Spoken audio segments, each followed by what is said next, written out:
मेरे ओपीडी में प्राय पूछे जाने वाला सवाल। मेरी माँ की एज 72 साल है। क्या इस एज में सर्जरी कराना ठीक होगा? मेरी फादर की एज 75 साल है। क्या उनका कैंसर का ट्रीटमेंट करवाना ठीक रहेगा? ये मेरे ओपीडी में पूछे जाने वाला रोज का सवाल और सबसे दर्दनाक सवाल तब बन जाता है जब लोग कहते हैं अब तो एज हो गई है, अब ट्रीटमेंट करवाने का कोई फायदा है भी या नहीं?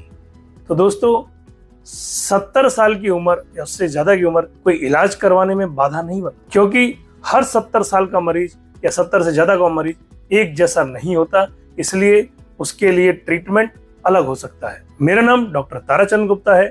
मैं हेड ऑफ जेरियाट्रिक ऑन्कोलॉजी भगवान महावीर कैंसर हॉस्पिटल में कार्यरत हूँ। पिछले 15 सालों से मैं कैंसर मरीजों का इलाज कर रहा हूँ और मेरी मेडिकल ऑन्कोलॉजी की training Tata memorial hospital Mumbai से हुई है। साथ ही मेरी जेरियाट्रिक ऑन्कोलॉजी की ट्रेनिंग भी वहीं से हुई है। अब हम बात करते हैं मरीज का जो है इलाज करवाना कितना उचित है, कि क्या मरीज इलाज को झेलता कैसे है, इलाज का फायदा कितना होगा 70 साल की उम्र में अगर इलाज करते हैं, और या फिर उसके बाद की रिकवरी कैसे होती है। तो पहले भाग में जानते हैं कि क्या 70 साल के मरीज को इलाज का फायदा होता है। तो मैं आपको बताता हूँ, हम सबसे पहले देखते क्या है कि पहला भाग देते हैं कैंसर है कैसा, यानी कि कैंसर स्लो ग्रोइंग है या फास्ट ग्रोइंग, यानी बहुत एग्रेसिव है या बड़े आराम से चलने वाला है। दूसरी बात आती है कि मरीज फिट कितना है, यानी कि अगर हम कैंसर का इलाज करते हैं तो मरीज क्या उस साइड इफेक्ट को झेल सकता है अगर छोटे मोटे आते हैं।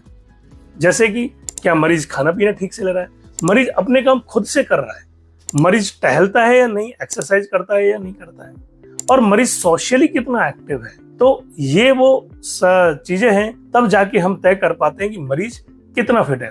तीसरी चीज निकल के आती है कि इलाज का मकसद क्या है, यानी कि अगर हम कैंसर का इलाज कर रहे हैं इस उम्र पे, तो क्या हम उसको पूरी तरह ठीक करने की कोशिश कर रहे हैं या सिम्टम कंट्रोल करना चाहते हैं, और या फिर हम जो है क्वालिटी ऑफ लाइफ बेहतर करते हुए कुछ लाइफ को आगे बढ़ाने वाली बात हम करना चाहते हैं। तो ये वो तरीके हैं जो हम तय करते हैं कि मरीज को इलाज क्या दिया जाना है। अब पार्ट नंबर 2 में हम बात करते हैं कि क्या 70 साल के बाद मरीज इलाज सह पाता है। तो दोस्तों उम्र इलाज नहीं सह, फिटनेस होती है जो ये तय करती है कि इलाज हो पाएगा या नहीं। तो सबसे पहले हम क्या करते हैं, मरीज का प्रीहेबिलिटेशन, यानी मरीज को चेक करते हैं क्या मरीज में न्यूट्रिशन की कमी है, उसकी मसल वीकनेस कैसी है, उसकी मेमोरी वगैरह का क्या है, खुद से देखभाल कर पा रहा है या नहीं कर पा रहा है।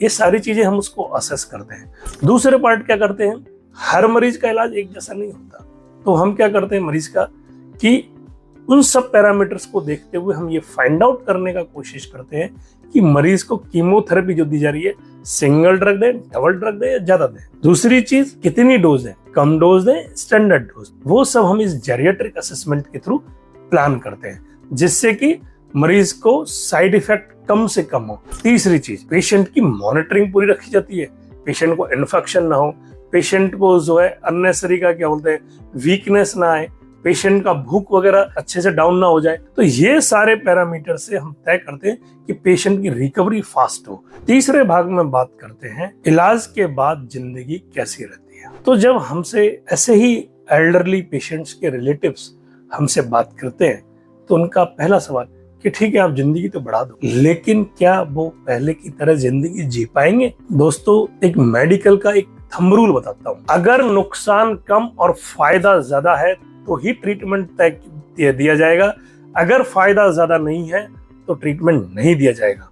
जब हम यही बात कैंसर साइंस की बात करते हैं, ऑन्कोलॉजी की बात करते हैं, तो फायदे का मतलब होता है क्वालिटी ऑफ लाइफ, डेली की active life and longevity. Third one, कि अगर हम पेशेंट को एक अच्छी लाइफ, एक विद क्वालिटी ऑफ लाइफ दे पाते हैं तो ही हम जिंदगी बढ़ाने में बिलीव करते हैं।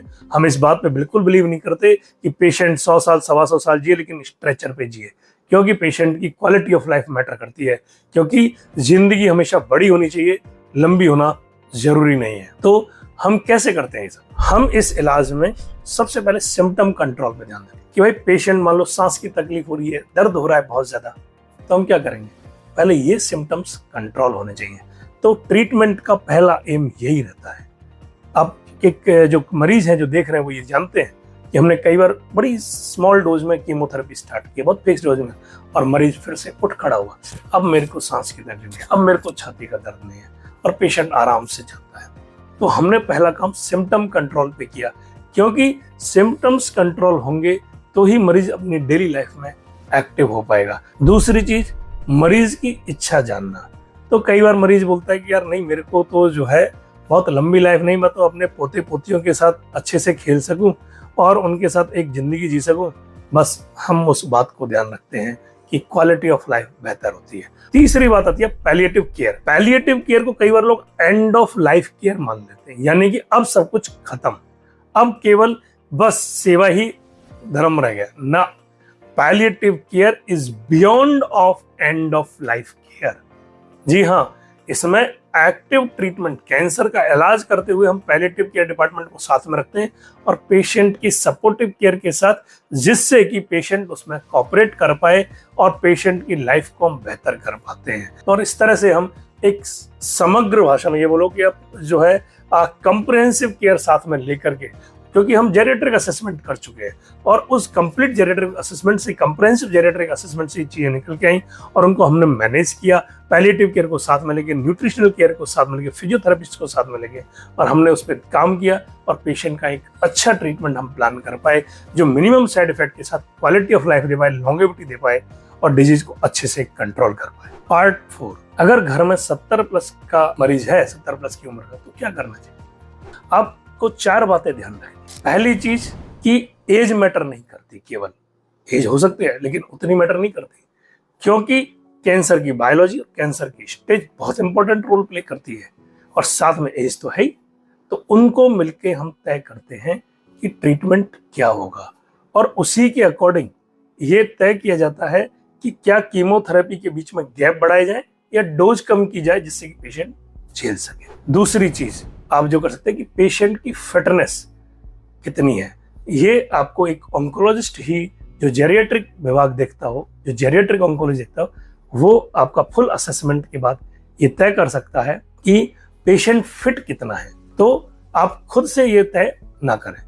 तीसरी चीज, हम क्या करते हैं, ट्रीटमेंट में इन्वॉल्व हो जाते हैं, जबकि हमको उस समय न्यूट्रिशन का पूरा ध्यान रखना है, स्लीप का पूरा ध्यान रखना है, मेडिटेशन का ध्यान रखना है, फिजियोथेरेपी का ध्यान रखना है और फॉलोअप्स रेगुलर टाइम पे करने हैं, रेगुलर टाइम पे पहुंचना है डॉक्टर से मिलने के लिए। अपने हिसाब से, ऐसा नहीं कि ऊपर नीचे अपने हिसाब से निकल गए, और खुद माइंड को प्री ऑक्यूपाइड ना रखें। चौथा भाग आता है कि खुद से प्री ऑक्यूपाइड माइंड ना रखें, खुद से डिसीजन ना लें। ये एक कलेक्टिव डिसीजन होना चाहिए, जिसमें पेशेंट की इच्छा भी जरूरी है, आपका होना भी जरूरी है और डॉक्टर का भी होना इसमें इन्वॉल्व होना जरूरी है, तब जाके ये कलेक्टिव डिसीजन लिया जाता है। तो इस समय हमें ये तय करना है कि उनके लिए फायदा किस में है, तो इसलिए कलेक्टिव डिसीजन होना चाहिए, ना कि सिंगल हैंडेड।